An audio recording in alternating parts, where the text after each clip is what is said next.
With our busy lifestyles, we often forget to simply look up and wonder. It's easy to forget that not only do we live in a city and in a country, but on a planet, which is hurtling around a star, our sun, at 67,000 miles per hour. It's easy to forget that our sun is just one of billions in an unimaginably vast universe, which is packed with both the beautiful and the ugly, extremes of good and bad. Our sun, which provides us with life, will one day take it all away.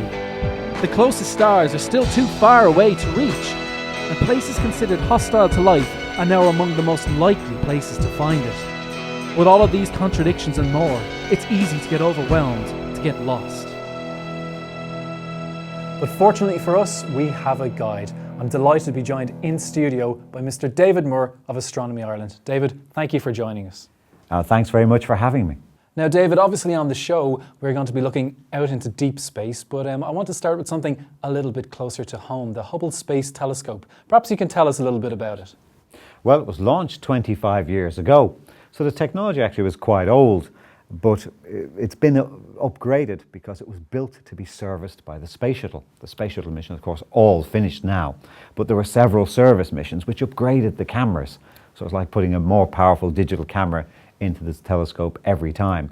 A phenomenal telescope because it's perched above the Earth's atmosphere. It gets a crystal clear view of the universe, and that's what it was designed to do. The kind of things telescopes on the ground, there are bigger telescopes on the ground, just can't do because they're under the Earth's atmosphere. It makes everything shimmer. I see, okay. And what exactly was Hubble's main mission when it went up?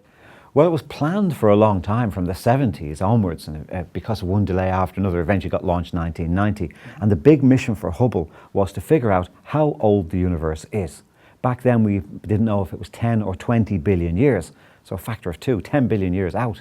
And the idea was that by watching exploding stars further and further out in the universe, and also it's a special type of variable star as well, that changes its brightness, and how long it takes to change its brightness tells you how bright it really is. So if it looked very faint, but you knew it was actually very bright, it must be far away. Okay. When you put some mathematics onto all that, and the measurements that Hubble could do, you could then calculate the distance to galaxies much further than you could see from the ground. Okay. And when it did that, they were able to tie down the age of the universe to between 13 and 14 billion years. Okay. So down from 10 to 20, down to 13 to 14.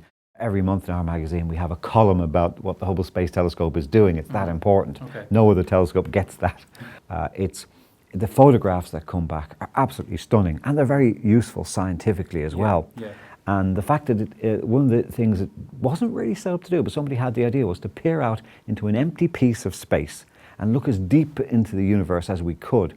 And because light it moves at a finite speed, on the Earth it's very fast, everything happens instantaneously. But out in space it's like having a time machine.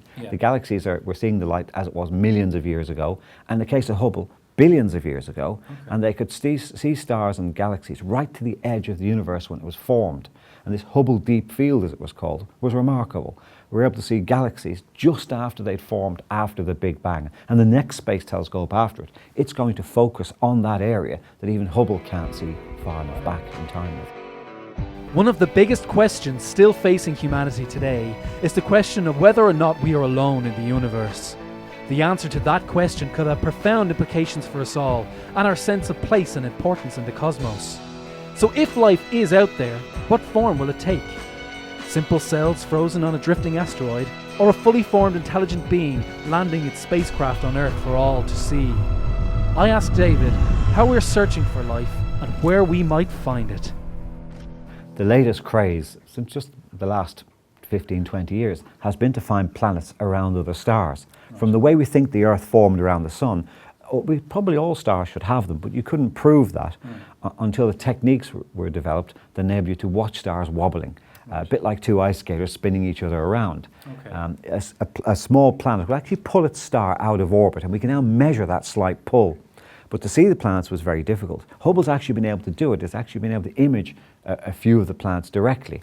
And one thing it did was watching one of these exoplanets, as we call them, pass in front of its star. The starlight went through that particular planet's atmosphere, and it got the first measurement of what the planet's atmosphere was actually like, and no other telescope could have done that. It's absolutely fascinating detail considering just how far away it is. Unfortunately, it wasn't oxygen or anything kind Yeah, of things that we breathe. It was a very hot planet that basically had molten metal in its atmosphere. But the fact that it could do it was very important. And there are future missions planned that will zero in that and specialise on that. And Hubble wasn't really designed to do that, but it's a tribute to all the technology that's up there with just the telescope. There's other kinds of instruments attached to it as well, that it could do such amazing work. So in terms of life in the universe, David, obviously the first one that comes to mind, to many people's minds, is Mars. Yes, I think most people think Martians and Mars is the place to go. Yeah. And this all comes back from the first telescopes in the 1800s were powerful enough to see the surface of Mars. We saw dark patches that were changed in the seasons. And the most obvious explanation of that was plant life. The plants were growing and dying back as the summers and winters came on Mars. We saw it had an ice cap. The ice cap shrank in the summer and grew in the winter, much the way you expect it happens on the Earth. And H.G. Wells wrote his famous book, The War of the Worlds, in 1898, just really dramatising the theory of the day, which was that some of the scientists thought they could see channels or canals on Mars. Tantalising signs. That there was advanced life there, not just plant life. Right. And Mars is a very dry, arid planet. There's no obvious pools of water on the surface with the telescopes of the day, even today. So they would look at the Earth and see all this lovely water and think, well, Mars is dying, the Earth is thriving, let's go to the Earth and kick the Earthlings off. I see, okay. Which is a great story. Even Tom Cruise made his biggest grossing ever movie. It was in 2003, The War of the Worlds, from that 1898 book. So this story is just pervaded throughout our culture ever since. But Mars is not the hot topic for life in the solar system anymore. There is water below the surface. If we get it up, melt it all, we'd actually cover the entire planet about 100 feet deep in water. But we can't do that. But on the second big moon of Jupiter, the last place you would have thought going looking for life, it turns out beneath its frozen crust, there's an ocean that's kilometers deep.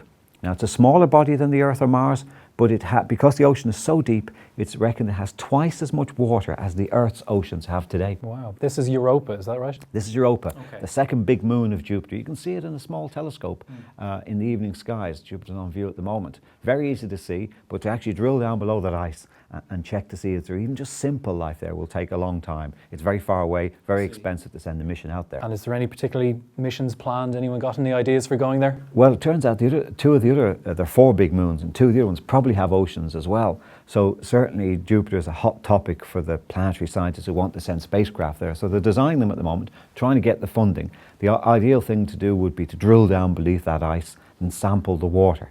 To see, is there even just advanced chemistry in there? Does something happen that the chemistry stops and life doesn't form, or life did form but it doesn't evolve into intelligent life? No one's really expecting we're going to find intelligent life in the oceans of Europa, dolphin cities and the like. But we can always dream. Absolutely fascinating stuff there, David. Thank you very, very much for joining us, but unfortunately we've ran out of time. It's been my pleasure, and thanks very much for having me.